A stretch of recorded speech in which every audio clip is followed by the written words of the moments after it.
טוב, לעניין שלנו, נמשיך. וצריך שיהיה מעובד לשמו, איך עד אפשר? בתים לא צריך עיבוד. בכלל, כך אומר הרמב"ם. הראש אומר, כן צריך עיבוד, אבל הרמב"ם אומר, בתים לא צריך עיבוד. וכל האחרונים תמאים על הרמב"ם, מאיפה לקח את זה הרמב"ם, שבתים לא צריך עיבוד. אבל הגר"א, כל דבר מוצא מאיפה בא. הגר"א מוצא לרמב"ם ראיה, לדברי הגמרא במסכת עירובין. הגמרא אומרת, המוצא תפילין, מניחם זוג זוג, ומכניס אותם, זוג זוג. באמת דברים אמורים וישנים, אבל בחדשים לא. מה זה, למה חדשים לא? אולי החדשים אולי זה לא תפילין, אולי זה קמיה. זה לא תפילין, זה קמיה. עשו מישהו עשה תפילין קמיה כבצורת תפילין. עכשיו מה זה חדשים, מה זה ישנים? חדשים שעדיין לא קשורים, יש להם רצועות, מושחל לאיזה רצועות, אבל לא קשור, לא רואים את הקשר המקובל ברצועה. וישנים זה כבר יש בזה קשר. עכשיו אומרת הגמרא, מה ההבדל? וגם חדשים גם ישנים. אומרת הגמרא, לא עביד איניש, אדם לא טורח לעשות קמיה בצורת תפילין.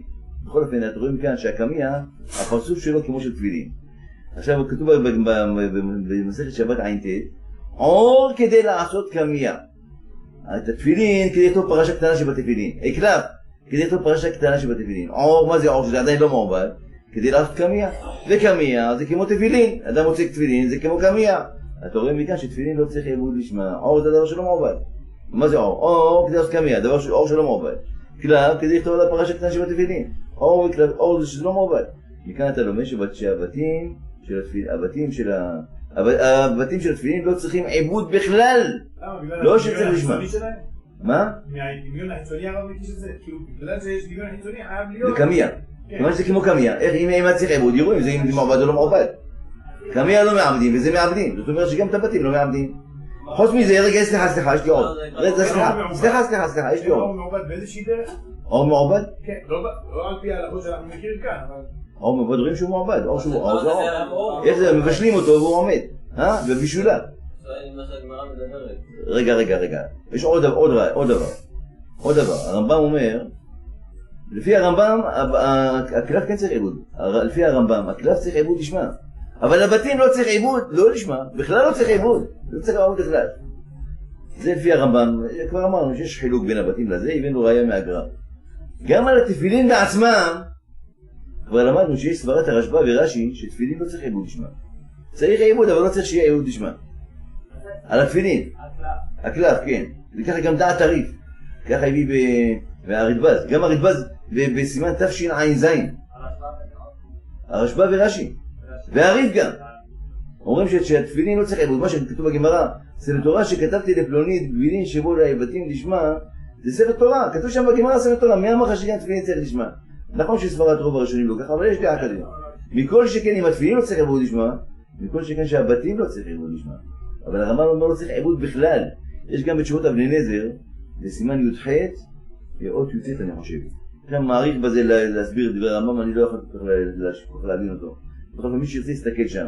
בכל אופן לדעת הרמב"ם, תפילין, הבתים של התפילין, לא צריך עיבוד לשמה, לא כתוב למה. ברמב"ם לא כתוב למה. אבל מרן אומר בית יוסף, כמה שלא מעבדים אותו הוא יותר חזק. שמעתי דבר כזה, תפילין שלא מעבדים אותו יותר חזק משהו מעובד, הרי תמיד אומרים לנו שמעובד יותר חזק, אבל ככה מרן אומר בית יוסף. אבל מרן בדק הבית מסביר הסבר אחר. הוא אומר כשזה מחלוקת, אם תפילין צריך שיהיה עיבוד לשמה, צריך שיהיה עיבוד או לא צריך שיהיה עיבוד. מחלוקת תנא קמא ורשב"ג. אז הוא, תנא קמא וחכמים. אז הרמב"ם פסק את תנא קמא. לא נעריך בזה עכשיו. הרמב"ם פסק את תנא קמא. איך שיהיה סברת הרמב"ם שבתים לא צריך עיבוד לשמה. מרן אומר, צריך שיהיה מעובד לשמו, איך עד אפשר? זאת אומרת, זה לא מוכרח. טוב, אם זה לא מעובד לשמו, יברך על זה או לא יברך? מגן אברהם אומר יברך, לסמוך על דעת הרמב"ם, וככה דעת מרן גם כן. אחידה, ויש חולקים על דברי מגן אברהם, אבל יהיה רבה, חולק על מגן אברהם שלא יברך עליו. כמו שדעת שאר הפוסקים זה פסול.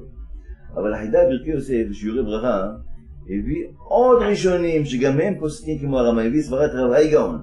שרבי גאון בחידושיו לשבת, כותב בפירוש שהבתים של התפילין לא צריך עיבוד בכלל, מצא. וגם הביא בשם הרמ"א הביא אבולעפיה, שגם הוא אומר שהבתים לא צריך עיבוד לשמה. ונדמה לי גם רמב"ן לא צריך עיבוד עוד כמה... לא צריך עיבוד בכלל. לא צריך עיבוד בכלל. ולכן אחרי שלא צריך עיבוד בכלל.